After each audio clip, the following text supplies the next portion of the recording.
What we're going to have now is something that I don't know has ever happened before in one place at the same time, and that is to welcome to the stage the deans of the three preeminent medical schools in the United States, Harvard, Johns Hopkins, and Stanford.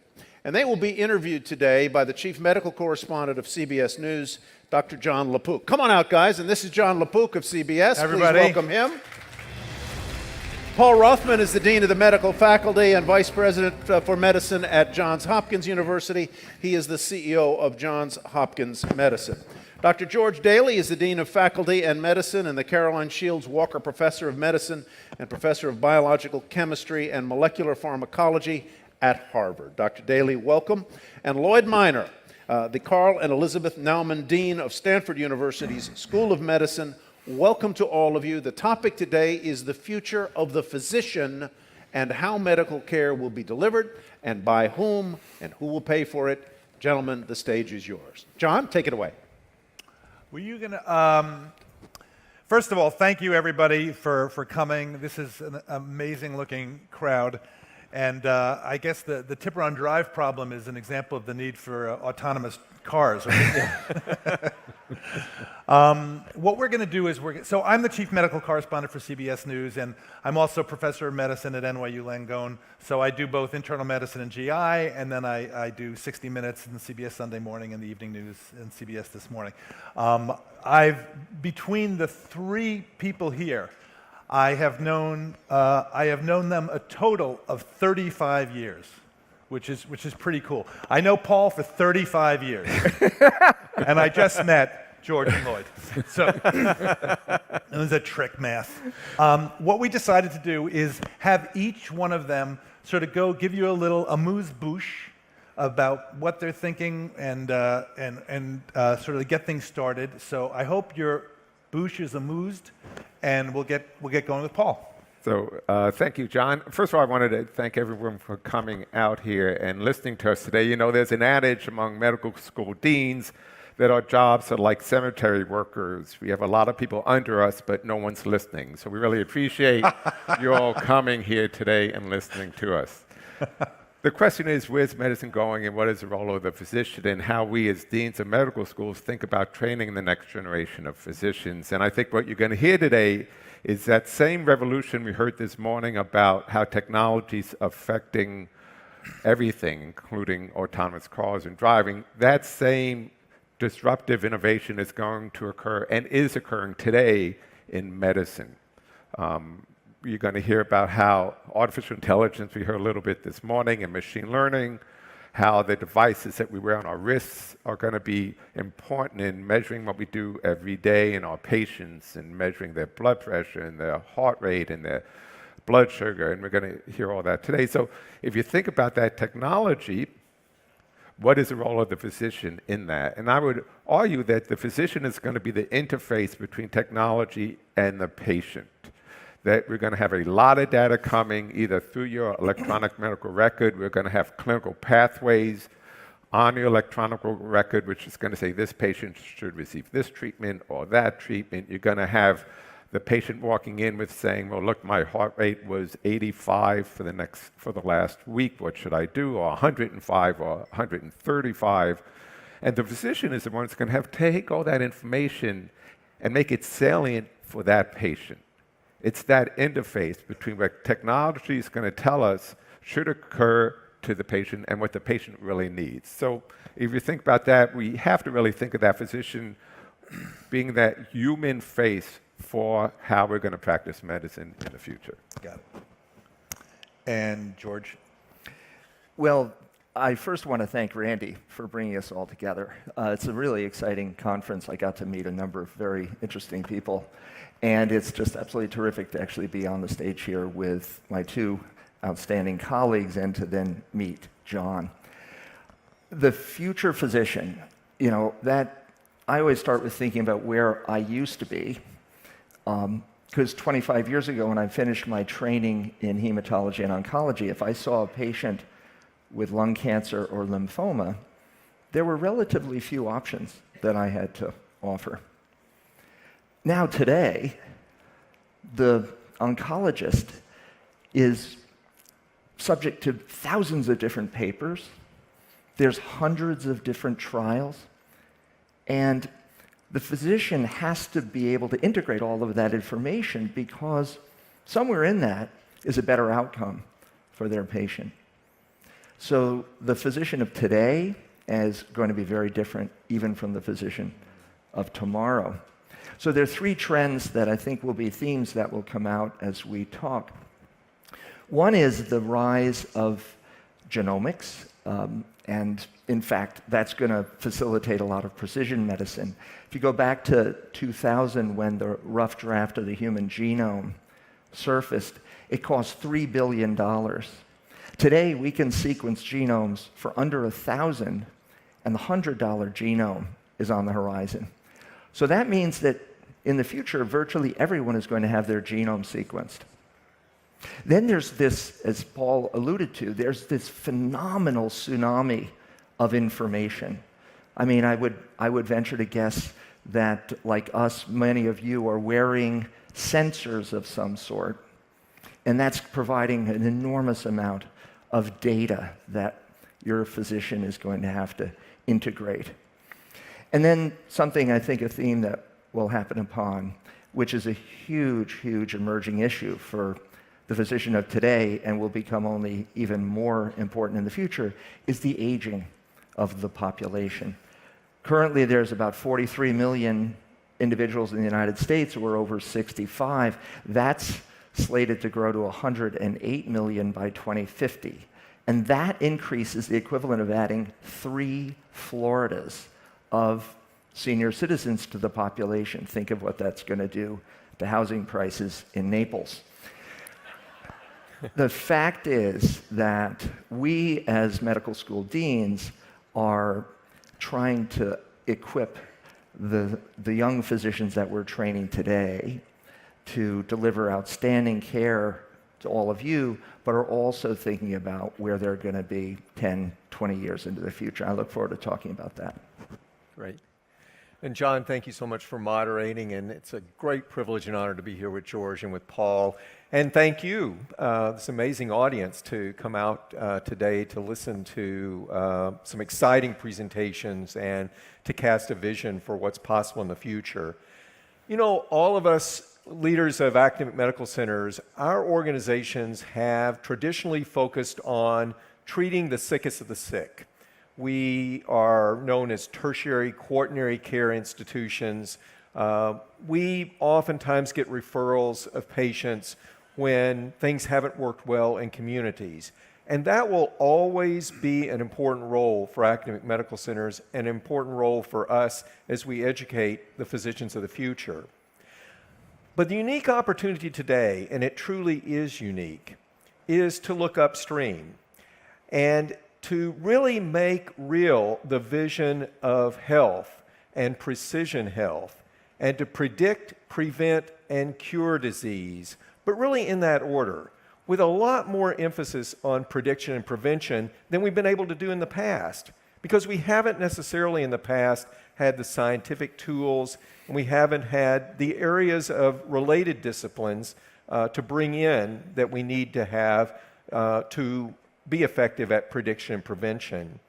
You know, there's a revolution going on today in early stage diagnostics for cancer, for other diseases.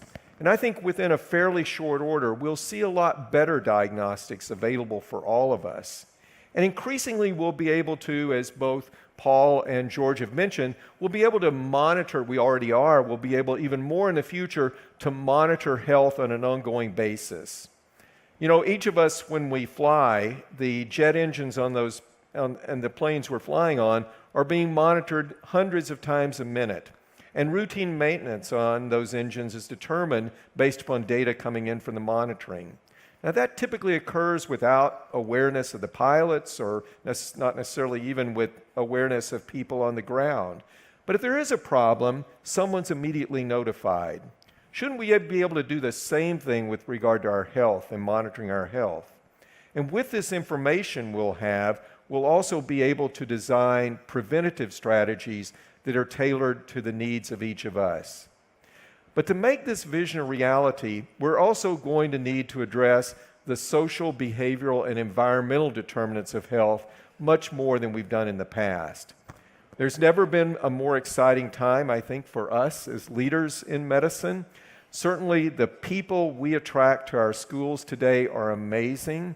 I think we oftentimes talk when we get together that many of us probably wouldn't get into medical school today, given the standards that we hold our students to today. But you can be really encouraged about the future of the physician profession and about the future of health and healthcare. Thanks. I think I'd get in because I know the deans of 3 of the top medical schools in the country. Otherwise, I wouldn't get in. I'm curious, how many clinicians are in the audience? Just show of hands, just to get a sense. Yeah, good number. All right, a good number, and of course, everybody here is a potential patient. There is so many different places we could go with this. We could be here for 8 hours talking about this, and so my job is going to be to try to narrow it down and then shift quickly to try to cover enough areas that are of interest, but and not go down too many rabbit holes. But I think you're hearing that it's an extremely exciting time, and it's exciting because there's stuff that's here that many of you may not know about, and then there's cool stuff that's coming down the road that we also want to talk about. As we're talking about genomics and doing people's genomes, there's something called the Precision Medicine Project that Francis Collins and the NIH are doing, where basically they want to get 1 million people and get their genetic makeup mapped and then follow them and see what happens over 10, 20, 30 years, over a lifetime. How do we know when somebody comes? I'm an internist and gastroenterologist. People are now coming in with their 23andMe results, and they go, "Here you go, doc. What do I do with that?" Nobody knows, really. If it turns out that instead of having a 2.7% chance of having pancreatic cancer, you have a 2.9% chance, what am I supposed to do with that data? So I want to start this off with where we are now. If I'm putting myself in your seats, you want to know, like, now, great, it's great what's coming down the road, but right now, what should I know? To start off with, what should I know that's here that I might not know about that I should be thinking about? And why don't we just start off with Paul? Well, start with George. Start with George. Yeah, I mean, I talked about genome sequencing.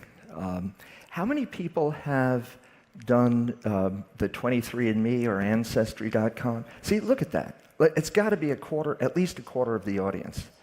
How many have you had your genome sequenced? Yep. Okay, the 3 of us have all had our complete genome sequenced. Now, what I learned was that I had a high probability of going bald and becoming obese. And I'm working on preventing one of those 2. We're still in discovery mode. The fact is that the vast majority of the differences between us really predict a very small percentage of our risk. And we're starting to learn how to combine the different effects of different individual gene variations into one sort of polygenic risk score. So stay tuned, because I think we will learn more about how genes and your particular lifestyle do contribute to your health issues in the future. Now, what is actionable today, and which all of you should know about, is the ability to sequence the DNA of tumors. So if you are, in fact, diagnosed with a cancer, and that will happen to probably at least 1/3 of us, it is really standard of care at major medical centers like Hopkins or Harvard or Stanford to have a panel to detect the 450 so actionable gene mutations that actually predict what your doctor should do for your therapy. And in about 40% of the cases, that gene signature is going to lead to a better outcome for you. So that's here today, and the hope in the future is that we're going to get even more information to make genomics more predictive. Let's stay on cancer for a second, because you're making me think about immunotherapy, which is, as a theme, I think everybody, if you haven't heard about it yet, needs to know about it. We've wondered for years, why is it you have a cancer that's developed, it's a foreign protein, foreign cells, why is it that your immune system doesn't just get rid of it, like it gets rid of a viral infection or bacterial infection. And it's complicated. But one of the reasons is that the cancer has an ability to cloak itself, like a cloak of invisibility in Harry Potter or Star Trek, right? And a lot of the immunotherapy that's out here now, which is, I think, an exploding, very exciting field, is to try to strip that cloak and somehow give your immune system, beef up your immune system, fiddle with the immune system, to try to make it so that you can actually use your immune system, co-opt it to kill the cancer. The analogy would be, in some of the approaches, is you take the cancer out of the body, you take the specific mutations that George was talking about, and you, just like you would give the scent to a bloodhound, right? You give the scent of that, the proteins, the specific receptors, to some immune cells that you're fiddling with, and then you grow them up, so instead of having a few of those immune cells, there may be 1 billion of them, put them back into the person, and then it goes out and finds the cancer and kills it. That's kind of the overall approach. But I'd love to hear what you guys are doing at your institutions, because this is as exciting as it gets. So I think I'll begin, but I will begin with a disclaimer. I am on the board of Merck & Company, and Merck has one of the the best-selling drug in this space. So I have that disclaimer, so I don't get into trouble with a conflict issue. That being said, it's amazing. The immuno-oncology agents, and there are actually 4 different companies with them on the market now, are changing certain cancers in a way that the 4 of us have never seen: metastatic lung cancer, metastatic melanoma. There are certain cancers that respond very well to them, and those, I think, are really changing the way we treat those cancers. The next step is to understand why all cancers don't respond to these, and I think the next trials that are coming along are combinations of normal chemotherapeutic agents or radiation therapy with these immune checkpoint inhibitors. And after that, as John said, there are things, and I'll let someone else talk about CAR T cells, maybe Lloyd will, but there are actually vaccines coming along to see if you can, again, stimulate the immune system to attack tumors. So I think all our institutions, we're 3 of the leaders in this space, but to John's point is cancer treatment now compared to 5 years ago is day and night for many, many different types of cancer. I heartily agree. I think one example we can all relate to is that former President Jimmy Carter announced to the public about almost 4 years ago that he had stage 4 melanoma with metastases to the brain and to the liver. And essentially, in a very poignant press conference, said that he was at peace with the world. And today, at least from what we read and his statements, he's alive and doing well. 4 years later, being treated with one of these immune checkpoint inhibitors.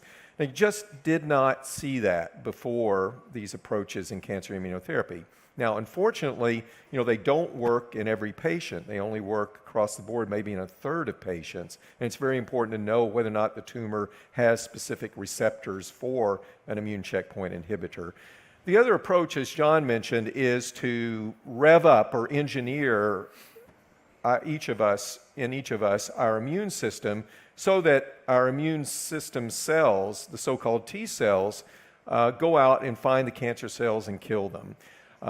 Cancer is a very clever disease, and it disguises itself from the immune system and has several different mechanisms. Cancer cells have several different mechanisms that block the immune system, prevent the immune system from detecting the cancer cell as being a foreign cell.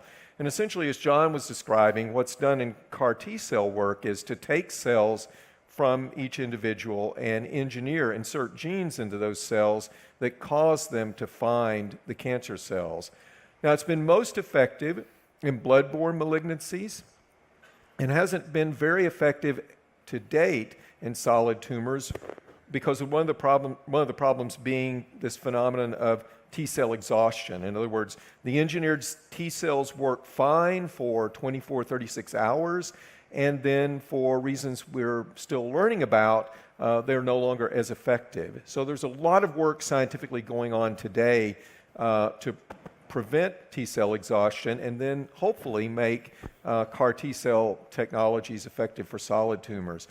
These fields are moving more rapidly than any other fields I've seen in my time in medicine, not just in cancer, but in any other fields that are directly patient-facing that I've seen. The time from when an experiment and a study is done in a basic research laboratory to the time that it gets in humans in clinical trials is shorter than in any other area of medicine that I've seen. So it's extremely encouraging in terms of the future. And maybe we're the last of a generation of doctors who are going to be blown away by this, right? So I interviewed a young girl with leukemia who everything failed. She's cured. I interviewed a woman, Judith Perkins, in Florida. She had metastatic breast cancer. She's had it. It's gone for several years now. Steve Rosenberg did a trial with her with tumor-infiltrating lymphocytes. So maybe the next generation.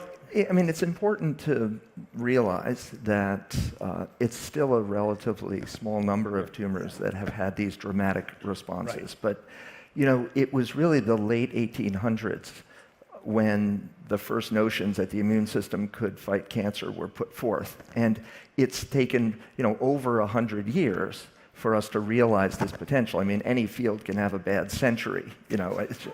And we hope Look at that Torquemada, I think. That was a bad time. you know, there's a lot more to be done, but some of the real breakthroughs in cancer care is the result of decades of investments in fundamental research.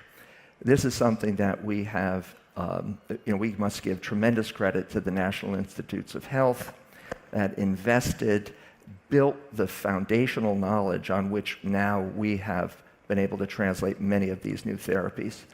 What's the future going to bring? I mean, the same kinds of investments need to be made so that we can get deeper understandings of things like neuropsychiatric disease, Alzheimer's, schizophrenia, and the hope is in the decades to come that we'll have the same kinds of targeted therapies for those diseases. And I will say, Lloyd made an important point that these therapies work on only certain patients, and George is right, and you need to be tested for some of the markers.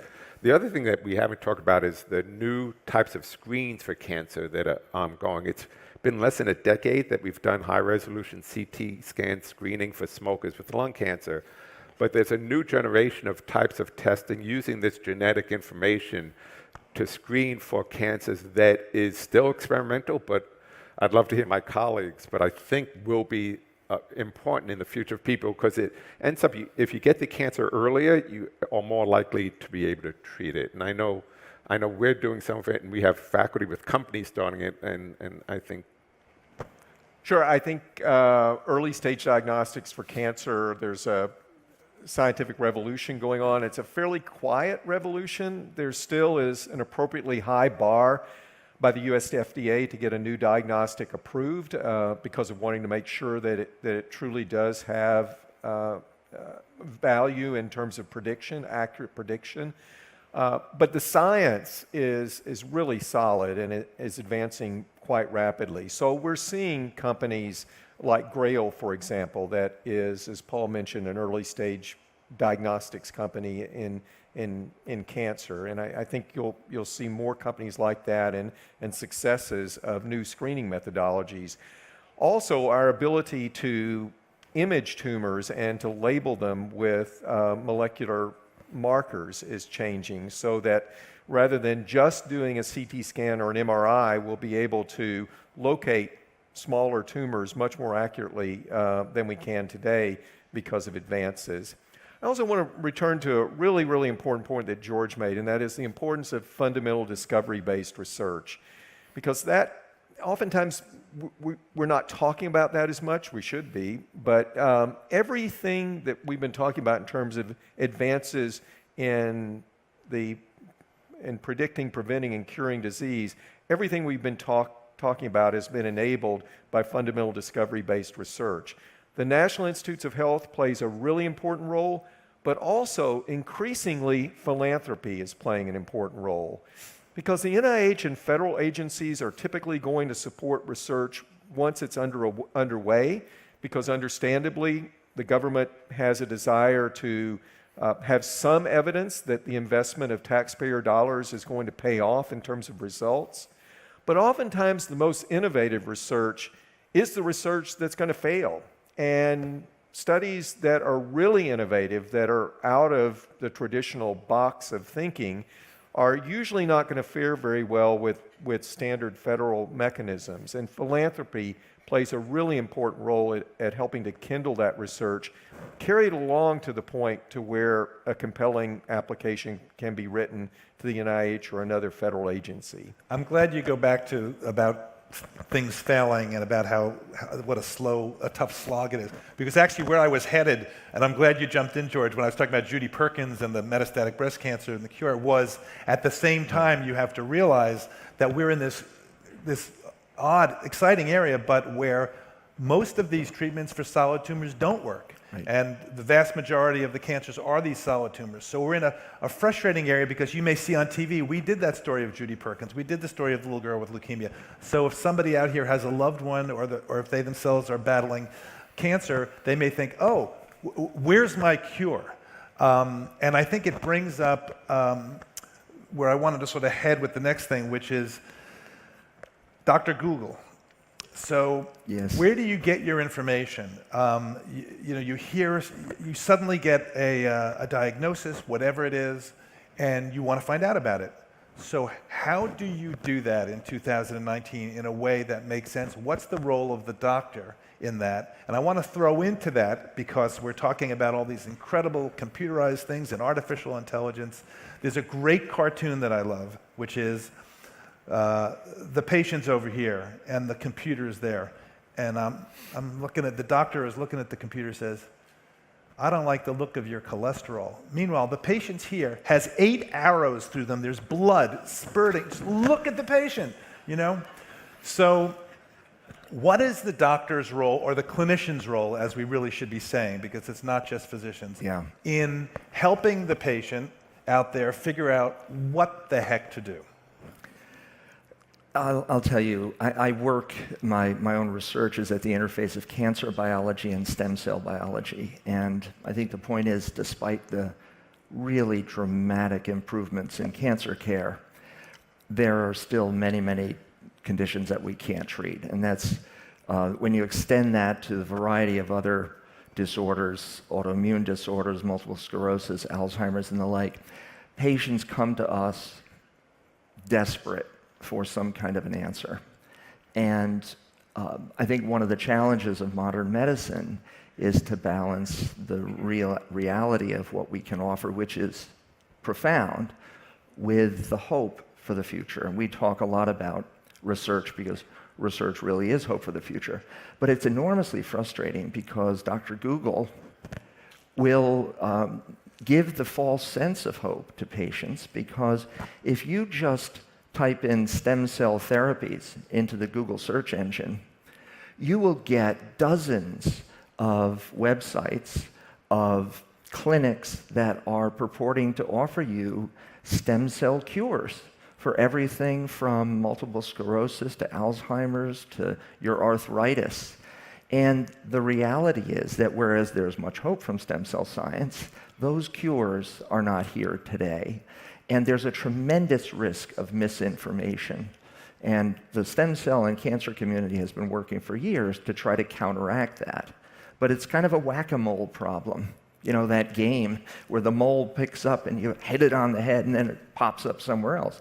That's what we're fighting in the rise of sort of misinformation and fake news.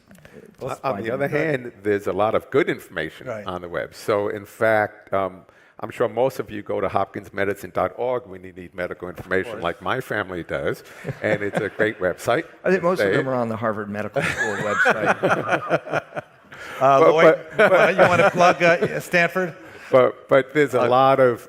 Google is blocking you. I think Google was from Stanford, so they're probably blocking our sites and sending them to Stanford. But it is the age of consumerism where patients have more information. I actually think, although there's misinformation, there's a lot of good information that patients now have that they didn't in the past. But how do they filter? You have to What's the curate it. filter? Huh? What's Right, and the filter a curate is is something we want. the doctor is the and, filter. and so actually, as when we talk about the physician of the future and what we train physicians to do is to be able to take that information, because patients walk in our offices now with their Google searches for this. I think I have this disease. Read it. That's what I have. And I think that's great at some level. I think people need to be empowered to take care of their own health. But the physician and the other care providers, be that nurse practitioners or physician assistants or others, our role is now to work with the patient to understand that information and what is actually salient for them and what is actually not salient for their care. So it's a mixed bag there, but I actually think it's good. I think patients being more informed about diseases is a good thing in general. Now, let me add a perspective on that also. So in 1998, I described an inner ear disorder. It's a disorder caused by bone missing from covering one of the balance canals in the inner ear. It's not incredibly common, but it's not incredibly rare. So still to this day, the most common way a diagnosis is made is that people do a search on their symptoms. There's several very distinctive symptoms and signs that people with this disorder have, like loud noises make them dizzy or they hear their eyes move. You search on any of those phrases and Google or whatever search engine will point you to websites that describe this disorder. Now, the point I want to make is that when a physician or another healthcare provider types in those same keywords into the chief complaint line of one of the standard electronic medical record systems used today, he or she gets no support in making the diagnosis. Electronic health records today are far behind other aspects of information technology at really helping us as healthcare providers deliver the very best care. And so that needs to be a big area of focus for all of us moving forward, is how we get the electronic data systems that we as healthcare providers depend upon and that all of us as patients should be able to look to for more reliable and useful sources of information to bring those data repositories into this century in terms of what the information age offers. And there's a lot of work to be done to get there. I just want to emphasize that because it's actually back in the 80s, I did the first fellowship in medical computing at Columbia. I wrote software that runs the doctor's office because there wasn't anything out there, and I ended up selling it to WebMD, but I ran it for like 13 years and then promised Kate, my wife, that I would never do another company. But in those years, we were thinking about, oh, this is great. We're getting information in and we'll be able to have what's called decision support, where it's not just going to be that I can do billing, it's not just that I can finally read, somebody else can read my note, but actually it's helping me. And we've actually done amazingly poorly in that. If you put in penicillin and it says allergies, penicillin, yes, it will come up with a warning. But if it's something more sophisticated that involves looking at the person's family history that you've put in, looking at the blood chemistries that are in there, looking at their medicines, and then putting them all together. And by the way, relying on a database of the millions of articles that are coming out all the time, that somehow putting that in the back there. And with artificial intelligence and the deep learning that you heard, the neural networks, somehow coming it all up and not shocking me when in the middle of me typing, but coming up with a little, this is interesting, would you like to be taken to the library? And then off you go, and then you come out. So that's something that's totally missing right now. I want to return to the section that I want to call What's Baloney? So what is it that's out there right now? You mentioned stem cells, bogus stem cells, and certainly people have gone to stem cell clinics where then there's been some undercover investigations. The stem cells are dead, and they may go out of the country. Start with Paul. What's baloney out there that they should be aware of? So how about a controversial one? Yeah. And then I know you care passionately about. There is no evidence today that vaccinating your child would cause autism. There is absolutely no evidence for that. And we're starting to see around the world measles outbreaks because of a bogus study that demonstrated that. So I just say there is no evidence that vaccines cause autism. Bottom line. Right. Here, here. And that is a very complicated subject to broach. But the article that he's talking about was 1998, and it was published in Lancet, and it's been completely found to be bogus, and it was withdrawn. And the person who was the lead author lost his medical license, and yet it took 12 years for that to be exposed. More than 25 major studies over the last 20 years showing really no evidence of a link. But it took 12 years before that sort of came to light that it was fraud. And in that time, the anti-vaccine movement took off.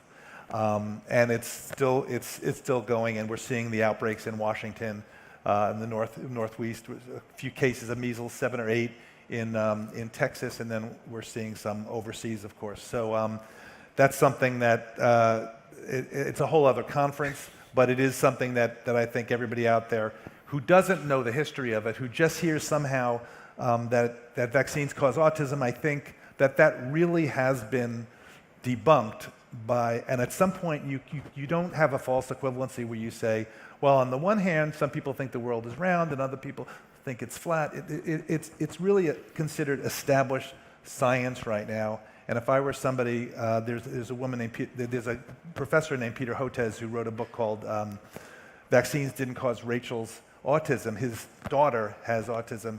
And it's infuriating to think that 20 years were lost where they could have been, instead of those 25 studies, done stuff to say early diagnosis, early intervention, or by the way, find out what does cause it. A combination of genetics, something in the environment. So anyway, I think we all feel strongly about this because a lot of people don't remember 20 years ago when that article came out. Where did it all start? It started out with an article that's been withdrawn and considered to be bogus. So, George. The claim that gets my blood boiling the most is the use of stem cells to treat arthritis and joint conditions. And it's often a ill-defined slurry that's extracted from a liposuction that may contain fibroblasts that aren't really stem cells, and often it gets mixed with something called platelet-rich plasma, and it gets injected into various joints and all. And there's an awful lot of anecdotal evidence, and there is a rising industry of individuals who will sell you this. It's not covered by any insurance because there really is no compelling medical consensus through randomized, blinded, controlled trials that this really works. And yet it is at the forefront of this sort of remarkable cottage industry of stem cell therapies. If it works, I challenge the practitioners to prove it so that we can all benefit, and then the insurance payers will be obliged to reimburse for it. But stem cell snake oil is alive and well on the internet. And just to be clear, so we don't confuse, because you did mention PRP, plasma-rich platelets. You're talking about separate stem cells plus PRP or PRP? It's usually a mix of the two. PRP is its own right. set That's not issues. what you're talking about. It's often mislabeled and marketed as stem cell therapy. It has nothing to do with stem cells. So again, are you talking about, because I'm sure people here have had PRP. Are you talking about PRP or are you talking about stem cells plus PRP? I could talk about PRP further. But I'd that's be happy not to what talk you were with saying people. here. Okay. No, PRP also, there have probably been 30 or 40 attempts at randomized, Right. or some of them being randomized. The quality of those studies are fairly poor. It's a very ill-defined concoction. Everybody's platelets are different. Everybody's levels are different. It's a very, very hard intervention to standardize. And so it's subject to an awful lot of misinformation. I think I would just generalize the two examples that both Paul and George brought up are the two that I would certainly think of. I think in a more general sense, anything that's purported to be effective that hasn't actually been studied in a rigorous and controlled manner, I think we should be skeptical about. Now, that doesn't mean that it should be rejected out of hand, but each of you should be asking before you're undergoing a procedure or you're considering a particular medical treatment, you should be asking and getting informed about the evidence surrounding that, the efficacy or lack thereof, the complications of the treatment that's being recommended to you. And your healthcare professional should be able to engage in a dialogue with you about the evidence. And I think all of us in the medical profession feel that we should be holding ourselves to these standards, and so making sure that you're getting the information you deserve before you undergo a procedure or go on a particular medication is really, really important. Also, on the vaccination point, it concerned me. Last week I read a report of a person who was interviewed in one of the areas where a measles epidemic is occurring. And this person said that, well, they remembered when they were a child, the whole family got measles, and they got over it just fine, and it brought the family together during the process of getting over, the measles that ran through all the children. But, my field is ear, nose, and throat medicine and surgery, and measles, rubella, all of these viral illnesses of childhood have an incidence of severe to profound hearing loss, among other long-term sequelae that can occur from the infections. So it's, yes, in many children, it's a benign, self-limited infection, but in far too many, it's not. And it's really unconscionable that the prevention that we have, a simple vaccination, now there are counties, county in California, Marin County, where 1 in 5, one of the wealthiest counties in the United States, 1 in 5 children under the age of 3 has not been adequately vaccinated. I mean, that's a recipe for long-term, health issues that are going to occur in association with epidemics that we know are going to pop up. So just a little statistics to add to that. Mortality from measles, I just looked, it's something like 1 in 500 to 1 in 1,000. Last year, 185 kids got the flu. Last year 185 kids died from the flu, and 80% were not immunized. So yes, it may be rare, but if it happens to your kid, your child, and there's one other point before we move on, which is when you make the decision not to vaccinate your own child, you may say that's parental rights, and I'm rolling the dice for my child.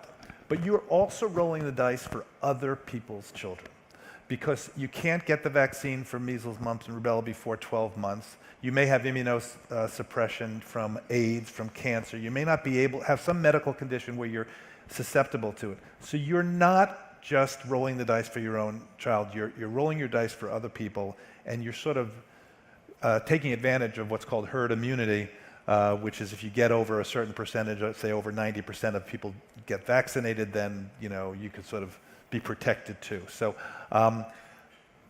the final thing on this is that we're barely old enough, but people today, I understand it, because people don't remember these outbreaks. They don't remember polio. They don't remember how terrifying it was. And now it's like, well, why do I need to be immunizations? Well, aside from clean water, there's been nothing other than immunization. Nothing other than clean water has done more for health than immunization. So You're here.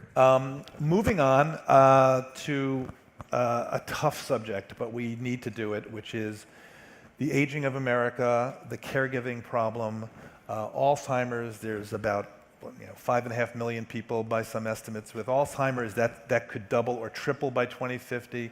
There's a couple of $100 billion a year lost by caregivers in lost wages, family, friends who are taking care, another couple of $100 billion that Medicare is paying for Alzheimer's alone. So we did a 60-minute piece that aired last year where I followed Mike and Carol Daly. She had Alzheimer's. I followed them over 10 years. And he's a tough Staten Island cop. At the beginning, he said, I can handle this, through better or for worse. I'm there.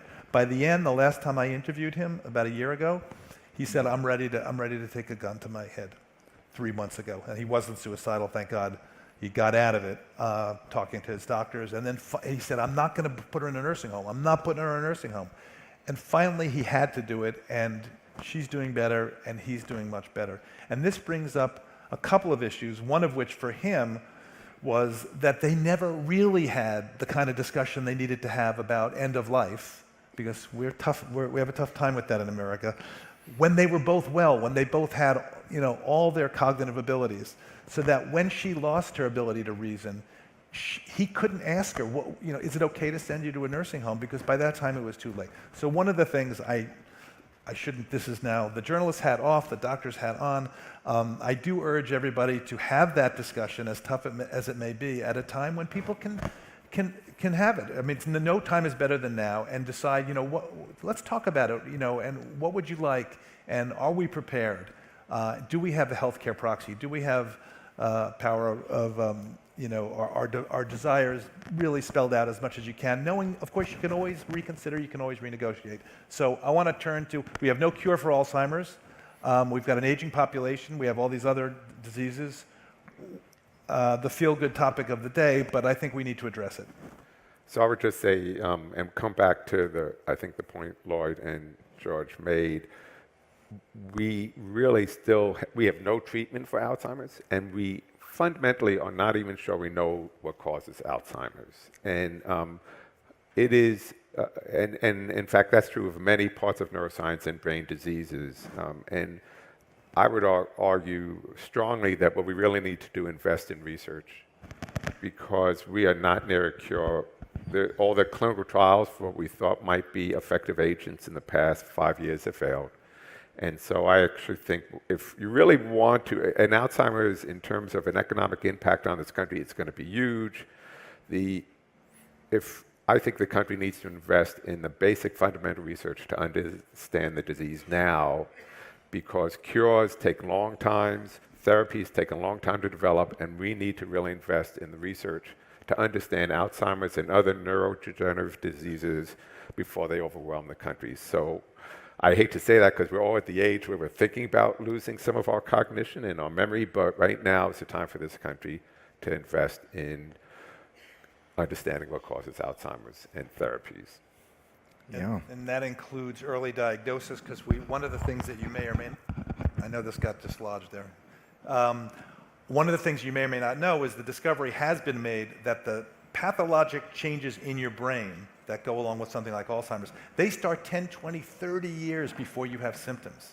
And so one of the thinking in some of the trials, the things that get rid of amyloid, which is that gooey substance that interferes with neurological function that we're not sure even is the cause of it, but that has to be there for the diagnosis. There have been trials to try to get rid of that, and it may be that we're taking those drugs way too late. It's like taking Lipitor after your fourth heart attack and you're in heart failure. It's just you needed to do it earlier. So we do need ways of having earlier diagnosis, and that means, and I want to toss that to you, George.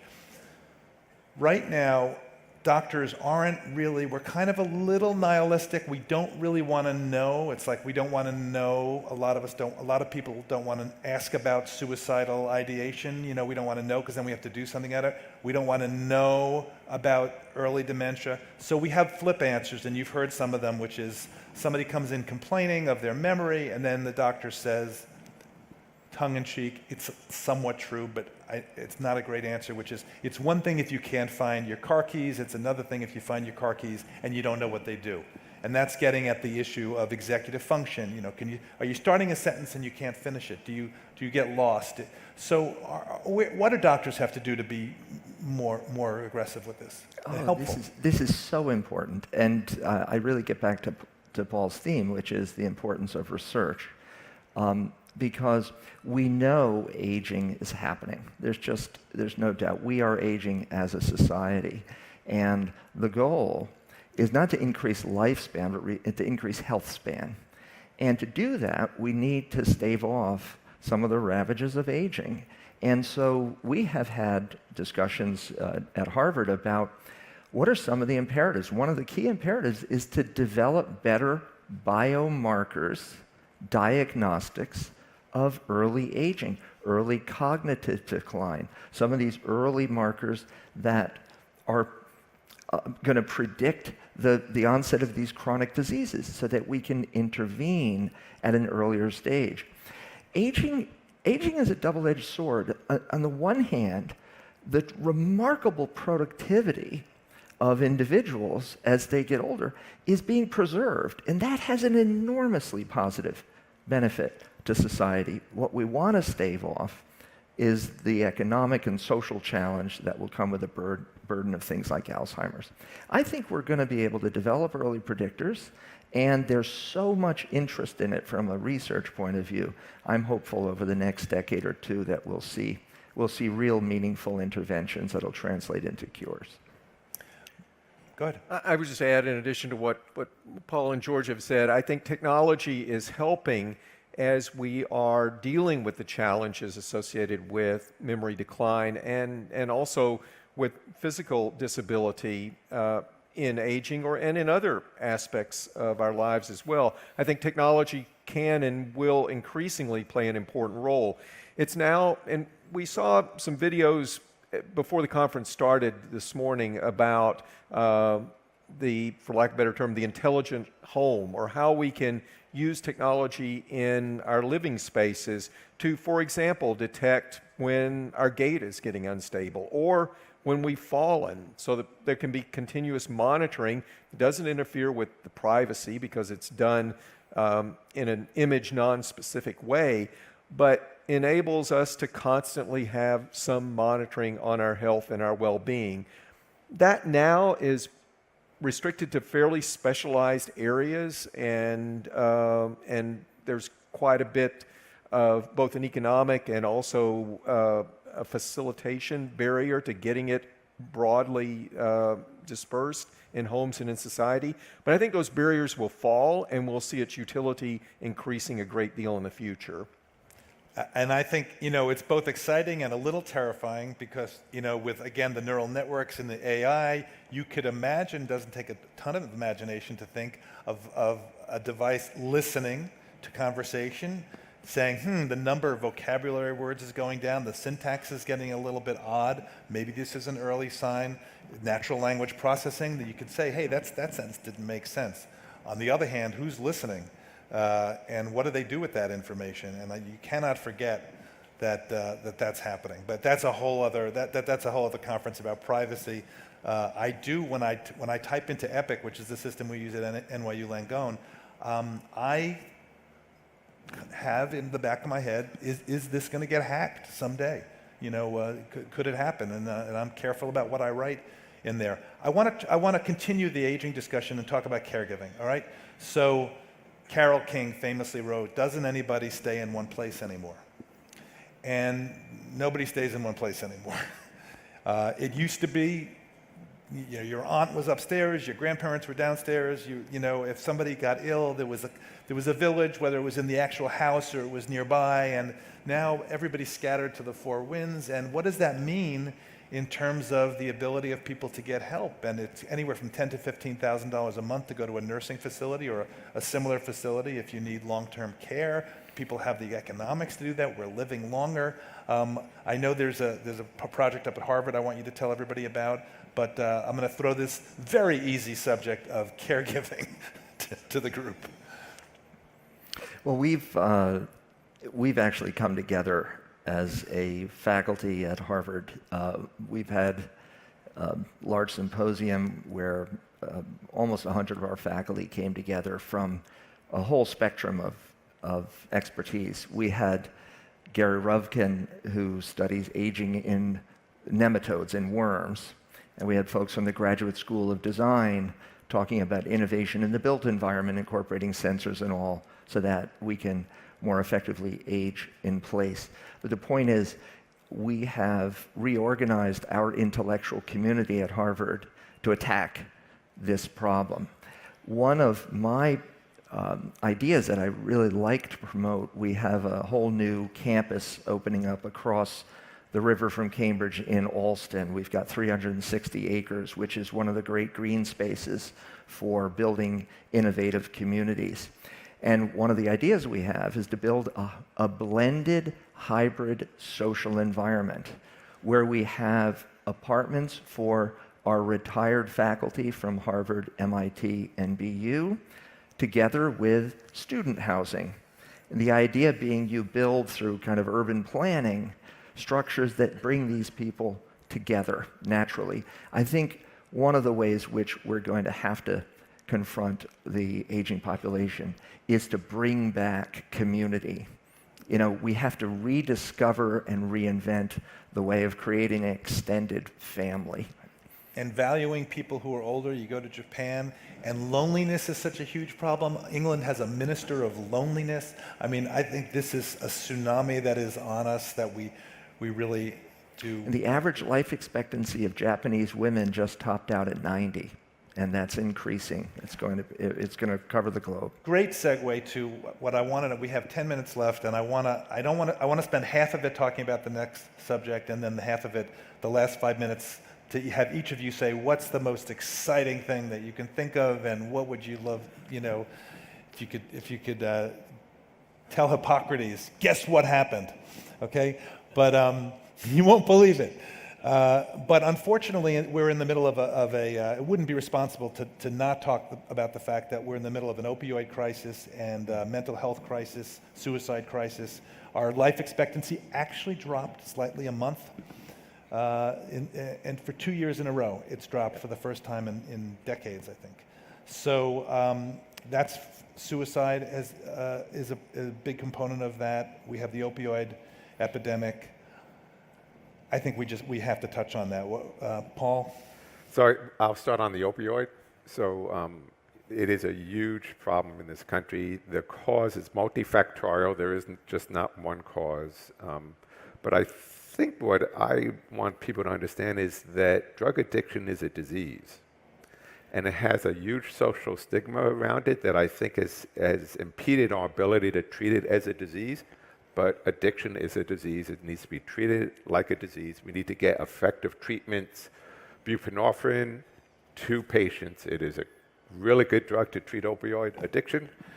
And if we really want to decrease the rates of overdose in this country, which is the cause of this, one of the causes of the decreased life expectancy of this country, we need to take the stigma away from it and get people into treatment, and it will save lives. And so for me, we need to just take it on as a society and start to deal with it as it is a disease, and not just, you know, these kids deserve it because they took drugs. I mean, I think we as a society need to start to tackle it.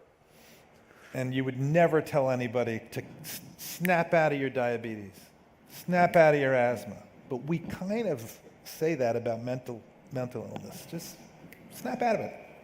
You can't, and you cannot snap out of it. The brain gets rewired. There's a lot of science behind this. Well, rewiring, oh my gosh, there's all this stuff. Vaping, nicotine, we don't have time. But vaping is another thing that is vaping gonna, I can't leave without vaping. Is vaping the next tobacco? I think all of us. Doesn't cause cancer, but it can be addictive. And Right. I think all of us are. I'm sorry, I really- said it doesn't cause cancer. There's research on this about whether it might even increase by some of the things that are in the. And I think we don't know is the We just point. don't And what we do know is that there's a critical period during brain development where nicotine addiction occurs, and that critical period is from roughly the age of 12 to say 25, 28, somewhere in there. That's where most people who become addicted to nicotine, that's when it happens. Someone starts using nicotine in their 40s or their 50s, they're much less likely to become addicted. And whereas there was a recent paper in a very prominent medical journal, New England Journal of Medicine, that showed that the high nicotine content of some of the non-combustible nicotine products like Juul, other products that have very high nicotine, those are more effective at getting people off of cigarettes, but they also are having an addictive effect on adolescents and youngsters that are using them. And the concern is that then there will be the reverse, that they will go from e-cigarettes to combustibles at a later point in life, and that we will actually have an increase in smokers because as young people, they become addicted to nicotine. I'm pleased that the FDA has stepped up and is taking a very careful look at e-cigarettes and at nicotine content. But it's a complicated issue, and one that I think we're going to need to pay a much closer attention to in the future than we have in the past. It's exploded. We've done a number of stories on this. The use has exploded in adolescents and high schoolers, junior high school. It's cool to use. So I think the sense is that if you're a smoker and you're trying to get off of it, and that certainly the evidence shows that vaping has less of a cancer-causing potential than the nicotine, than the tar that's in cigarettes. So if you want to use it for that reason, yes. But a lot of times you're seeing people who have never smoked. These are teenagers who are just doing it to be cool, and then that's a whole other issue. All right, we have 6 minutes left. Hippocrates. Guess what happened? Who wants to start? And this could be something that's happened now or something that you're really excited that's going to happen. Well, I might continue some of the themes that were visited this morning about the rise of artificial intelligence. We are, as we've all commented, a common theme was just the tsunami of information and data that now confronts the physician, making it much more difficult to be in command of all of the information. And so we are hoping for the support of computation, curating of this remarkable amount of information through machine learning and the support that will come with artificial intelligence. There's just no doubt that that is going to make physicians better. We know from just tracing some of our adverse medical outcomes that probably about 20% of decisions that physicians are involved in have some cognitive error involved. And that's an unfortunate effect that we hope is going to be supported by the rise of sort of computer-aided cognitive support. So it's going to be this convergence of human intelligence and artificial intelligence. That will make us better doctors. Cool. But will not replace the fundamental importance of the physician interacting and connecting with the patient. That's why we went into medicine. I think it's what you all seek in your own primary care doctors. And we hope that there's going to be even more of it in the future. Great. I want to finish on time in a minute and a half. Hippocrates. It's concerning to me that the best indicator of life expectancy in the United States today is the zip code in which a person lives, not the genetic code. And I think as we, as leaders of academic medical centers, think about that, this is not purely a medical and healthcare issue. It's a broader issue. But it's also an issue that I think we have to confront in our country. And it really surrounds the social, behavioral, and environmental determinants of health. We can't do it alone, but I think as a society, it's going to be important that we focus more and more attention on the factors that are adversely affecting health, as we at the same time focus on improving the health care that we deliver and on being able to better predict, prevent, and cure disease. Paul? So I'm going to mend them together, and it has to do with the people we are attracting to medicine right now, the medical students and other health professionals that are joining the profession. And you may have heard about this generation who really want to make an impact on the world around them. They are really special people. They are going, because they understand that our healthcare expenditures are going to have tremendous pressure. We can't afford. We're now at 17% of GDP. Right now it's 19 predicted within a very short time period. They understand that they're not going to go in this to become rich. They are going into medicine to help save lives and change the lives of the patients they're caring for. So that you have a great, really smart, dedicated group of people coming into our profession who understand what Lloyd just said, which understand that for them to do their jobs in the future, it won't be sitting in the emergency room and treating patients when they get sick and sending them home. It's going to be a much more holistic approach to try to address what patients need to keep them healthy. And that's the other theme I think I've heard today is We have to move away from sick care to keeping people healthy. And I think the generation of students we're seeing get that. And I'm hoping, and I know all three schools are doing it, our job is to teach them and give them the tools they need to address some of these major issues on how you keep people healthy moving forward. Well, that is a great springboard to a final thought, which I actually wasn't going to say, but now it just leads right to it, which is I was at Columbia for 37 years. Every 37 years, like clockwork, I switch institutions. So 5 years ago, I went to NYU Langone to start what's called the Empathy Project. And if you write down Empathy Project, one word, EMPATHYPROJECT.com, check it out, because it's basically, and my email is on the bottom, it's basically using Hollywood quality movies, short films, to try to teach clinicians in training how to be more empathetic, sensitive, and competent, and at the same time empower patients, because it's the old model of God, Dr. God, patient and hero. No, it's now shared decision making, as Lloyd was implying. It's together, it's communicating, it's bringing in stuff, as Paul was saying, from the internet, helping it. You're a team. So I think the challenge that we'll end with is you've got the science of medicine, and then you've got the art of healing. And they have to blend. They have to blend. And at the end of the day, you will always need the doctor. You always will need the value of a touch on the shoulder or on the hand, because we don't even know what that's doing, but it's sure doing something. And the value, I know it's not evidence-based medicine, of when a patient comes in who you really know, who you've known for years, and you know their background, you know their family, and they walk in, and the hairs on the back of your neck stand up. Trusting that. May not be evidence-based medicine, but it's part of knowing the patient. Done. 0. Thank you very much, everybody. And thank you, Paul, George, Lloyd. Bye. Thank you very much. John, thank you very much.